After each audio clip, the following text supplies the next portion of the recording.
저는 오늘 우리가 읽은 야고보서 2장 14절에서 18절 말씀 중심으로 믿음과 행동이란 주제로 하나님 말씀을 선포하려고 합니다.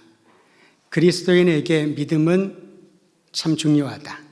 누구나 잘 알고 있는 사실입니다. 믿음이 중요하다. 믿음이 중요하다. 그런데 누군가 믿음에 대해서 설명을 좀 해달라고 얘기한다면 즉답하기가 주저될 겁니다. 어떻게 설명하지? 나는 분명히 믿음이 있는데 이 믿음을 어떻게 이 사람이 잘 알아들을 수 있도록 설명하지? 그래서 주로 사용하는 설명법이 있습니다. 그냥 눈 깡 감고 믿으라고. 믿으면 된다고. 믿으면 된다고. 근데 우리는 믿으면 된다라고 하는 말이 어떤 의미인지를 알지만은 믿음이 무엇인가 궁금한 사람들에게 그와 같은 답변은 오히려 모호한 구덩이에 빠지게 할 수 있습니다. 때로는 믿음을 외치는 사람들을 보면서 그의 괴팍하고 자기중심적인 삶을 사는 사람들을 보면은 믿음에 대한 관심을 가졌다가 혼란스러울 때가 있습니다. 그가 큰 소리를 강조하는 믿음과 그의 생활이 달라도 너무 다르기 때문에 도대체 믿음을 가지면 어떤 유익이 있나? 믿는 사람과 믿지 않는 사람들의 차이는 어디에 있을까라고 질문하게 되는 것이지요.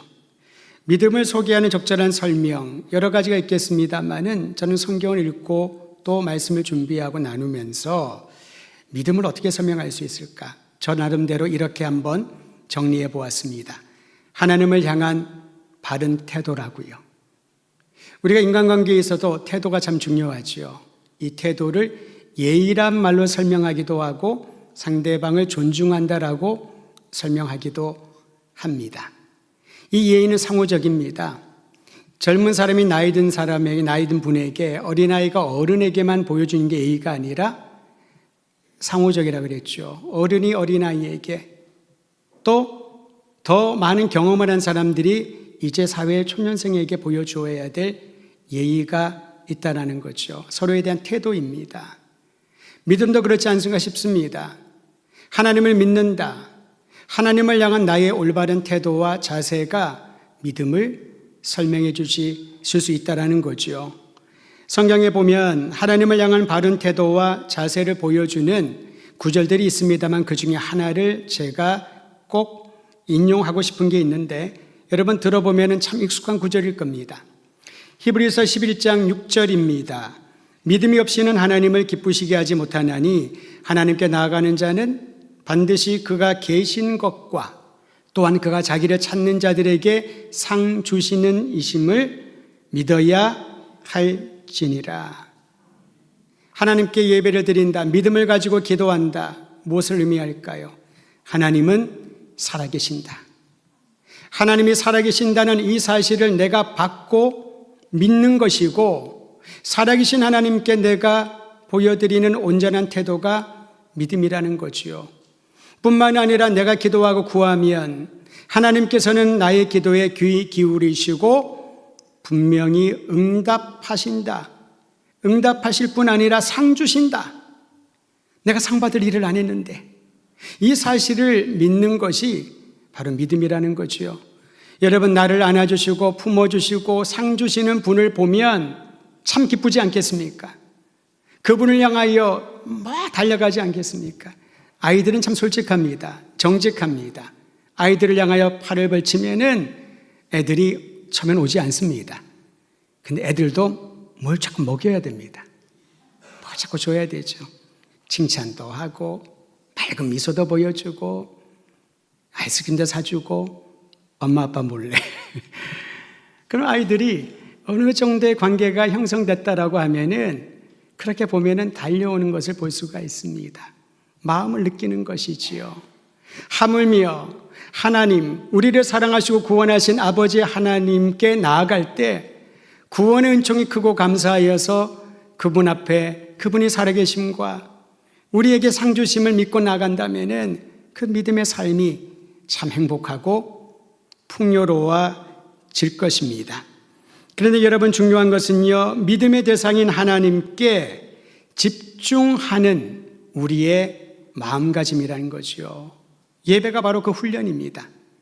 예배 훈련은 하나님의 임재, 하나님께 집중하는 마음을 드리는 것입니다. 그런데 하나님께 집중하지 못하도록 수많은 방해꾼들이 생깁니다. 요즘 가장 많은 것들이 그렇게 예배 시간에 어떻게 하고 전화를 해요. 또 얘기하면 전화 오는 분도 있을 텐데 마음의 부담은 갖지 마시길 바랍니다. 여러분의 잘못이 아닙니다. 어디선가 연락이 오고 어디선가 내 생각을 흐트러뜨리는 일들이 참 많이 있습니다. 그러니 하나님께 집중하지 못합니다. 여러 가지 환경들이 나로 하여금 생각을 복잡하게 하고 주의 말씀에 집중하지 못하게 한다는 것이지요. 믿음의 대상인 하나님께 집중하지 못하는 예배를 참여할 때가 많이 있다는 겁니다. 성경에 보니 바울이 아테네를 방문했을 때 일어난 일입니다. 아테네에 들어가 보니까 바울은 희한한 광경을 목격했습니다. 그 도시 안에 다른 도시와 비교할 수 없을 만큼 우상들이, 눈에 보이는 우상들이 즐비했던 것이지요.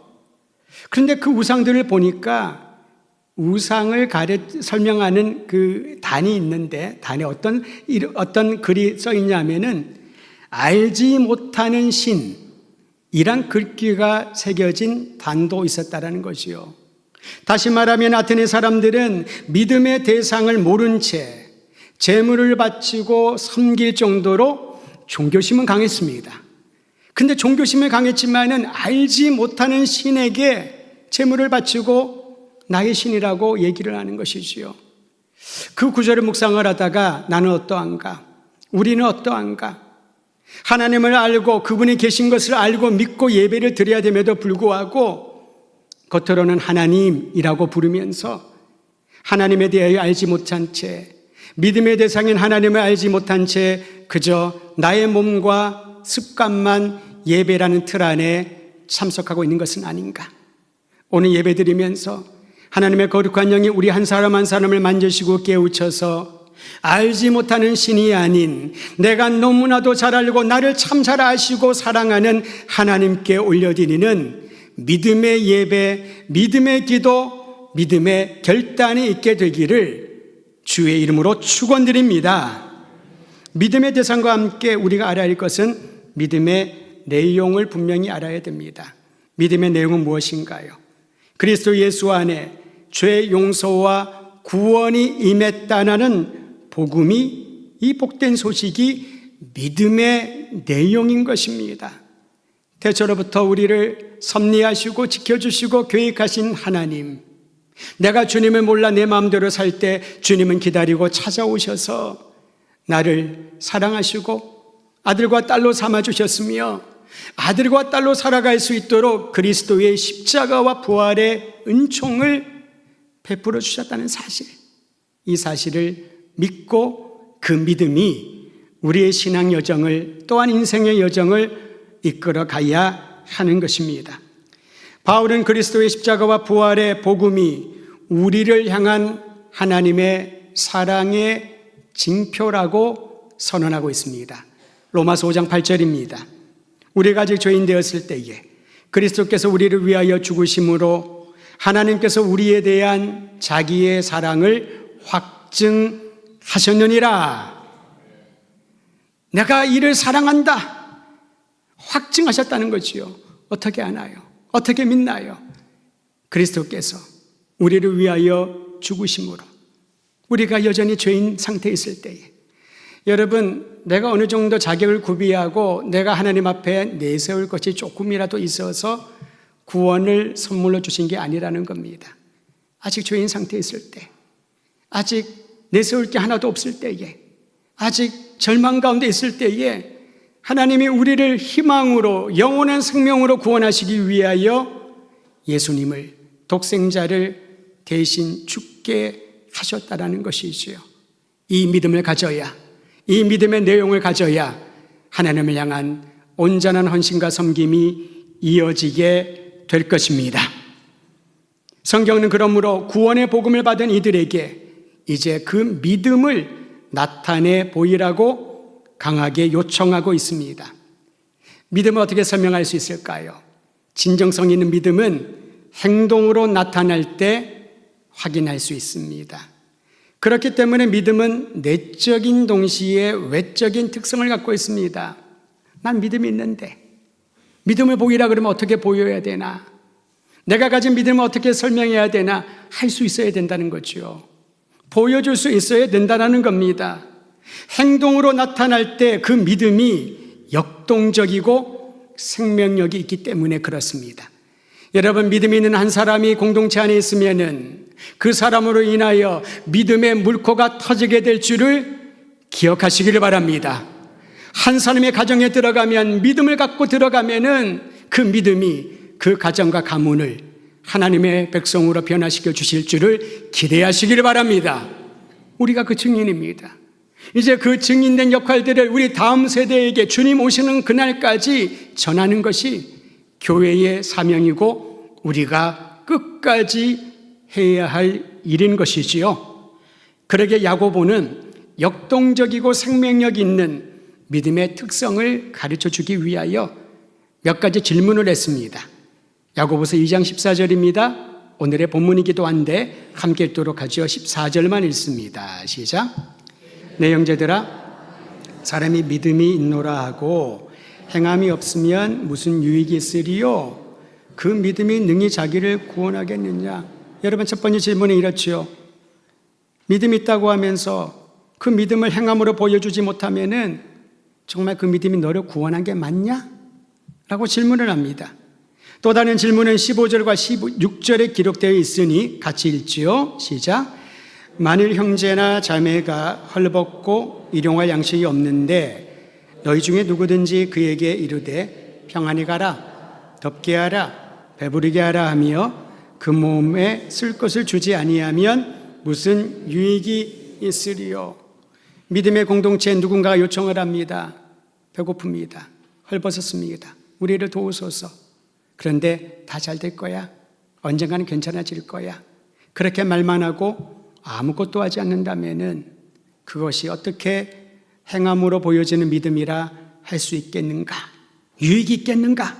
그렇게 질문하고 있습니다.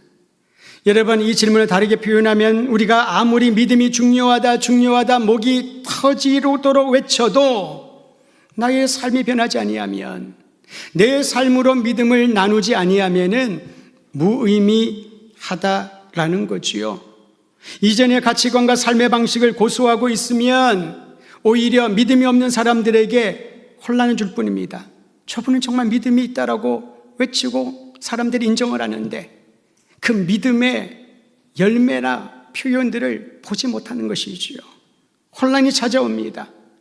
그러면은 예수님을 모르는 사람에게는 굳이 내가 예수님을 구주로 믿고 신앙생활하고 교회 공동체에 들어가야 될 이유를 찾지 못하는 거지요. 믿는 사람이나 믿지 않는 사람이나 별 차이가 없다면은 오히려 믿지 않는 사람들이 믿는 사람보다 더 정직하고 투명하고 좋은 관계를 형성해 간다면은 굳이 내가 믿음을 가져야 되는 이유가 마음의 위안을 찾기 위하여 힘들고 어려울 때 교회라고 하는 공동체가 나를 보호해 줄 것으로 기대해서 그 이상의 의미를 찾지 못하는 거지요. 분명히 믿음의 내용은 예수 그리스도 안에 허락하신 새 생명이요 희망이요 구원의 은총이라고 하는데 그것을 경험하고 느끼지 못한다면 사람들은 믿음에 대하여 무관심하게 될 것입니다. 우리에게 익숙한 믿음은 주로 개인의 감정이나 견해에 머물러 있습니다. 외국인들이 한국에 와서 기도원에 가서 함께 집회를 하고 참석을 하면서 이분들이 가장 먼저 배우는 한국말이 두 개가 있습니다. 믿습니다. 두 번째는 주시옵소서.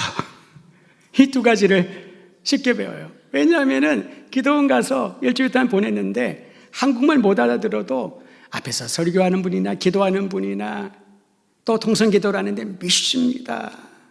주시옵소서.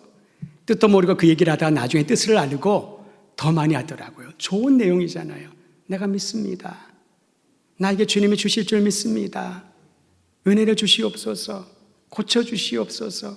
부흥을 주시옵소서. 그 두 가지 말을 배우고 돌아가더라고요. 그렇습니다. 여러분, 믿습니다. 주님이 행하실 줄 믿습니다. 주시옵소서.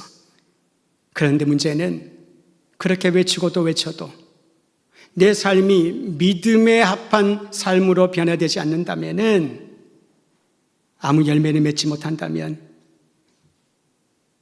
주님이 주시는 그 믿음을 축소시키는 게 아닐까 싶습니다. 내가 느끼고 생각하고 경험하고 확신하는 것을 주장하는 것, 그것을 믿음으로 오인할 때가 많다라는 거지요. 하나님을 기쁘시게 하는 믿음으로 성장하기를 갈망하며 거기에 합당한 삶을 살아갈 수 있도록 주님 나를 변화시켜 주소서. 나의 언어를, 생각을, 나의 판단의 기준을, 나의 삶의 방식을 변화시켜 주시옵소서. 변화의 기준이 어디에 있나요? 바로 하나님의 말씀, 우리를 교훈하고 책망하고 바르게 하고 의로 교육하고 우리 주 예수님의 성품을 닮아갈 수 있도록 가르쳐주고 우리에게 기준을 주는 하나님의 말씀으로 내 삶을 변화시켜 주시옵소서. 이쪽엔 아멘이 조금 나오는데 이쪽은 속으로 하시지 말고 겉으로 표현하셔도 됩니다. 겉으로 표현하는 것 중요하지요. 믿음은 변화된 삶을 통하여 나타납니다. 저는 모태신앙으로 어려서부터 은혜지요, 축복이지요, 교회에서 컸습니다. 하나님의 은혜로 대학교 4학년 때, 신학교 4학년 때 전도사를 했습니다. 감격스러웠습니다. 학교에 수업은 열심히 갔습니다마는 수업 시간이 아닌 시간에는 그저 저에게 주어진 그 부서, 어린아이들, 그 아이들 신방을 했습니다. 정말 열심히 했습니다. 아이들이 주일날 결석을 하면은 그 집에 가서 예배를 드려서 불신자 부모님들이 감동을 받아서 교회로 온 경우도 있었고요. 저만의 얘기가 아닙니다. 우리는 그러한 경험을 했고 그러한 부흥의 세대를 경험했던 축복받은 이들입니다. 그때 그 열심히 하면서 내가 이 정도면은 부족해도 주님 기뻐하시겠지. 그러다가 제가 삶과 생각이 바뀌는 계기가 있었습니다. 한 교회 예배를 드리고 또 거기에 속한 선교단체 훈련을 받으면서 첫 번째 제 마음을 울렸던 메시지가 예배는 삶이다. 예배 참 열심히 드렸습니다. 신학교 다니면서 새벽기도에 빠진 적 없었고요. 모든 예배, 수요, 철야 여러분 다 해보셨던 거예요. 빠진 적이 없습니다. 때로는 너무 피곤해가지고 예배 드리면서 존중도 있고요. 그래서 하나님 앞에 죄송하기도 하지만 그래도 예배는 내 삶의 중심이야. 예배를 중요하게 여겼는데 예배는 삶이다라고 하는 말에 제 마음에 큰 충격을 받았던 거죠. 나는 예배를 이렇게 열심히 드리고 열심히 사역을 하고 있는데 내 삶은 하나님께 정말 예배 드리고 있는가? 나의 24시간은, 나의 1년은, 나의 남은 생애는 하나님을 진심으로 예배 드리는 그런 삶인가? 내 삶이 변화되어 있나? 많은 사람이 칭찬을 합니다. 어린 전도사가 열심히 일하고 열매가 있다고, 좋다고, 나중에 훌륭한 목회자가 될 것이라고 으쓱하게 되지요. 그런데 하나님이 기뻐하시는 것은 그게 아니라는 것을 그 말에 깨닫게 되었습니다. 삶이 변해야 되는구나. 예배를 드리는 예배자의 삶을 살아야 되는구나. 그저 예배 시간 거기에 하나님께 찬양하고 손을 높여드리고 내 목소리로 주님 앞에 열심히 섬기는 그 예배 소중하지만은 나의 남은 시간, 나의 인생이 변화되지 않는다면은 그것은 믿음은 있지만은 행함이 없는 무의미한 예배가 아닐까. 20대 초반에 그때 큰 충격을 받고 지금까지 그 기도는 빠지지 않고 하고 있습니다. 하나님은 저의 삶이 변화되게 하소서. 매일매일 변화되게 하소서. 그러다가 또 변화되지 않는 내 모습을 보고 후회하고 죄송스럽고 회개하고, 그러나 끝까지 포기하지 않고 믿음을 행함으로 보여줄 수 있는 그런 삶이 되게 하소서. 저의 기도만일까요? 사랑하는 터드림교회 형제 자매들을 위한, 우리 공동체를 위한 기도의 제목이기도 합니다. 야고보는 구원에 이르는 믿음을 증명하기 위하여 다음과 같이 결단했습니다. 2장 18절 같이 읽습니다. 시작. 어떤 사람은 말하기를 너는 믿음이 있고 나는 행함이 있으니 행함이 없는 내 믿음을 내게 보이라. 나는 행함으로 내 믿음을 내게 보이리라 하리라. 여러분, 이처럼 우리는 믿음이 중요하냐, 행함이 중요하나 뭐가 중요하나 이런 얘기들을 많이 합니다. 둘 다 중요하지요. 둘 다 함께 세트로 나타납니다. 신앙과 이성이 어떤 게 더 중요하냐, 종교와 철학이 어떤 게 더 중요하냐, 이론과 실천 중에 어디에 무게중심을 더 두어야 되나. 여러분, 이것들은 논쟁만 일어날 뿐입니다. 이론이 없는 실천은 위험하고요, 실천을 하지만 이론이 체계화되지 않으면 오래가지 못하고요, 문제가 발생하면 해결하지 못합니다. 내가 이성적으로 깨닫고 믿지 않는다면, 납득하지 않으면 믿지 않겠다는 사람들에게 설명을 하지 못합니다. 명목적인 믿음만 요구할 뿐이죠. 무조건 믿어라, 무조건 예배드려라, 시간이 지나면 믿게 될 것이다. 이성적으로 설명해 줄 수 있어야 됩니다. 내가 만난 예수님, 내가 영접한 예수님에 대하여 질문하는 이들에게 설명해 줄 수 있어야 됩니다. 베드로전서 3장 15절이 그 내용 아니겠습니까? 네가 가지고 있는 희망에 대하여 물는다면은 그 물음에 답변할 준비를 해라. 왜 주일날 교회를 가는가? 왜 주님을 교회를 섬기는가? 왜 너는 복음을 전한다고 하는가? 그 질문에 대하여 답변할 준비를 해야 된다는 겁니다. 장황한 설명이 아니라 내가 경험한 예수님의 복음에 대하여 말이지요. 이게 바로 행함으로 보여주는 믿음입니다. 오늘 핵심 요절이 있습니다. 야고보서 2장 17절 같이 읽습니다. 시작. 이와 같이 행함이 없는 믿음은 그 자체가 죽은 것이라. 즉 죽은 믿음이 있다는 거죠. 믿음은 있습니다. 믿음이 중요합니다. 삶이 변하지 않고 행함으로 그 믿음을 증명하지 못한다면 죽은 믿음, 죽은 예배, 죽은 기도, 살아있지만은 생명력이 없는 화석과 같은 인생이 있다라는 거지요. 여러분, 내 삶이 어떠한가? 예수님은 어제나 오늘이나 영원토록 살아 역사하시며 내 생명의 기운이시고 내가 살아갈 주인이요 목적이 되시는데, 살아있는 예수님, 살아계신 예수님이 내 안에 계신다면 그분의 생명을 바라야 되지 않겠습니까? 오늘 그런 생명력 있는 믿음의 소유자가 되시기를 주의 이름으로 축복합니다.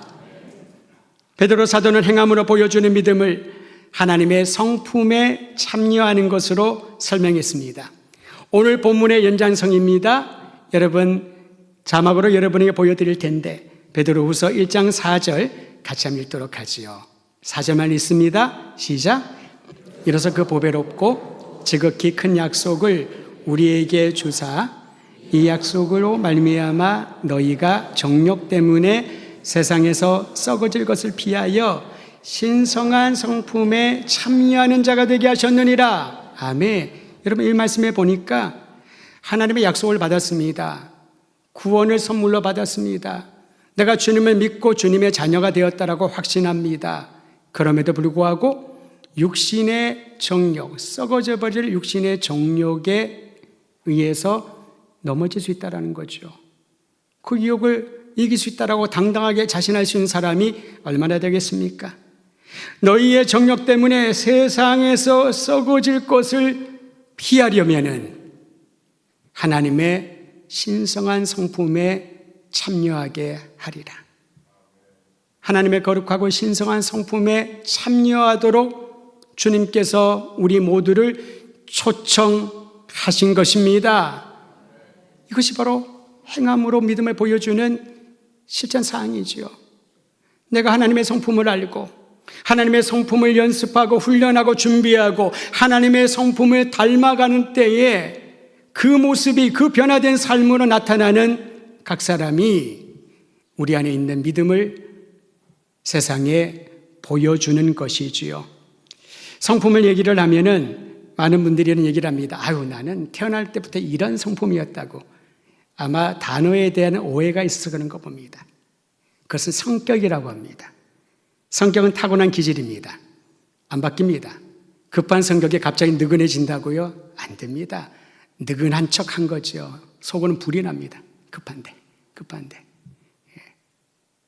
성격은 타고난 기질인데요, 그 성격대로 평생 살면은 열매를 맺지 못한다는 거죠. 그럼 어떻게 해야 되나요?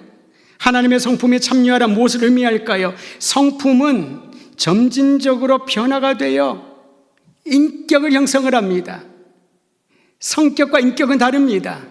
성격이 타고난 기질로 정의를 한다면 인격은 계속해서 변화되어지고요. 그리스도인의 관점에서는 그것을 거룩하게 변화된다. 성화라고 말합니다. 즉 하나님의 신성한 성품에 참여하는 것이지요. 우리가 돌을 닦는다고 수행을 한다고 하나님의 성품이 생기지 않습니다. 훈련하라고 합니다. 이게 경건의 훈련이죠. 연습하라고 합니다. 그 연습을 하지 않으면은 익숙하지가 않고 나의 것이 되지 않는 거죠. 이러한 훈련과 연습을 하라고 하나님께서 교회로 우리를 불러주신 겁니다. 혼자 아무리 연습해봐도 내가 어느 수준인지 모릅니다. 사람과 부딪혀야 됩니다. 부딪히면서 아프기도 하고 힘들기도 하고 한두 명이 아닙니다. 여러 사람들과 부딪히면서 하나님이 주시는 이 성품에 이르는 연습과 훈련을 지속적으로 하는 것이지요. 이거는 주님 비 없는 그날까지 있어야 될 일입니다. 그러면 좋은 성품은 어떻게 훈련할 수 있을까요? 매일매일 작은 선택을 내가 올바르게 할 때 좋은 성품을 갖게 됩니다. 예를 들면 이렇습니다. 약속을 지키는 것. 내가 불리해도 정직하게 말하는 것. 애둘러 말하지 않기. 다른 사람을 배려하는 것. 상당히 배려 안 합니다. 배려는 무엇입니까? 다른 사람이 원치 않는 것 안 하는 겁니다. 원치 않는데 내가 계속 하는 거예요. 나는 좋다라고. 딴 사람 그만 좀 해. 그러면은 내 자유인데. 자유는 그런 게 아니잖아요. 그런 연습을 해야 좋은 성품으로 훈련받는다는 거죠. 차별하는 말과 행동을 하지 않는 것. 말하기를 더디하고 오히려 침묵하며 다른 사람의 얘기를 들어주는 것. 맡은 일은 하기 싫어도 끝까지 하는 이러한 선택들을 매일매일 하는 것이지요.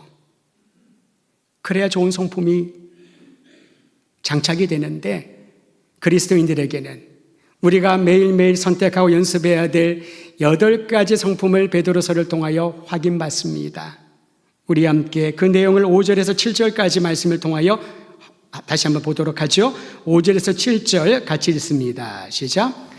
그러므로 너희가 더욱 힘써 너희 믿음의 덕을, 덕의 지식을, 지식의 절제를, 절제의 인내를, 인내의 경건을, 경건의 형제 우애를, 형제 우애의 사랑을 더하라. 아멘. 8가지가 함께 나오죠. 우리가 연습해야 될, 이렇게 되기를 연습하고 선택해야 될 목록입니다. 근데 짝이 있고요. 그 짝이 다 연결되어 있습니다. 믿음이 있느냐? 덕과 함께 보여라. 덕이 있느냐? 지식을 쌓아라. 그 지식은 무엇입니까? 내 자랑을 하지 않는 거겠죠. 아는 것을. 절제를 하여라. 인내를 하여라. 경건을 하여라. 형제 우애를 얘기해라. 진정한 형제 우애는 끊임없는 사랑, 아가파오의 사랑을 더하는 것이다. 음식을 할 때 여러분 핵심 기술 있으시죠? 그거를 양념이든 무엇이든 딱 넣었을 때 맛이 완성되는, 그것을 안 넣으면 뭔가 좀 허전하고 그런 거 있지 않습니까? 우린 그것을 비법이라고 합니다. 그 비법이 뭘까요? 하나님의 성품, 신성한 성품으로 변화되고 행함을 통하여 사람들에게 감동과 복음의 메시지를 생명력 있게 만드는 그 비법이 무엇일까요? 사랑을 더하라. 모든 것에 그리스도의 사랑을 더하라.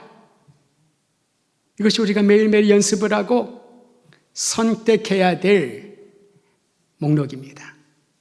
그래야 성숙한 믿음을 보이게 될 것입니다. 예수님께 붙어있는 이들에게 아름다운 열매를 맺는 일들을 집중하면서 하나님의 성품을 따라 행하는 믿음의 진가를 보여줄 수 있는 우리 더드림 성도들이 되어서 여러분 가정에서든 직장에서든 또 은퇴하신 분들에게는 만나는 모든 사람들에게든 어디에 가든지 우리는 누군가를 만납니다. 그들에게 하나님의 놀라운 능력을 더해 주시기를 간절히 소망합니다.